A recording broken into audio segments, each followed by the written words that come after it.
জকিগঞ্জ উপজেলা যুবদলের কর্মী সভার শ্রদ্ধাভাজন সভাপতি, মঞ্চে উপস্থিত সিলেট জেলা বিএনপির নবনির্বাচিত সভাপতি অ্যাডভোকেট মুমিনুল ইসলাম মুমিন ভাই, উপস্থিত আছেন সিলেট জেলা যুবদলের নবনির্বাচিত সাধারণ সম্পাদক, গর্ভমায়ের গর্ভবতী সন্তান আমার শ্রদ্ধাভাজন বড় ভাই মকসুদ আহমদ সাহেব।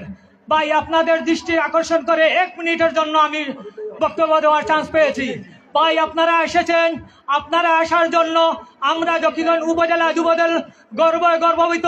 কিন্তু ভাই, আজকে আপনারা আসার জন্য যুবদলের 41 সদস্য এখানে আসছেন, এজন্য আমি অন্তর থেকে ধন্যবাদ জানাইলাম। ভাই, আমরা কিন্তু 41 সদস্য একদিনও এখানে উপস্থিত হতে পারি নাই।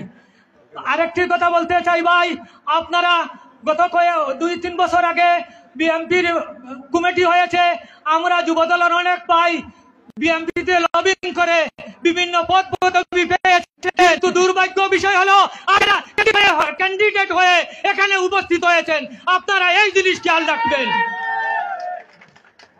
আমি বিএনপির সভাপতি, সেক্রেটারি এবং সাধারণ সম্পাদককে বলতে চাই, আপনাদের যারা কমিটিতে আছেন আপনারা এই জিনিস খেয়াল রাখবেন যাতে ওনারা যুবদলে কোনো চান্স না পায়। এই কথা বলে আমার সংক্ষিপ্ত বক্তব্য এখানে শেষ করছি।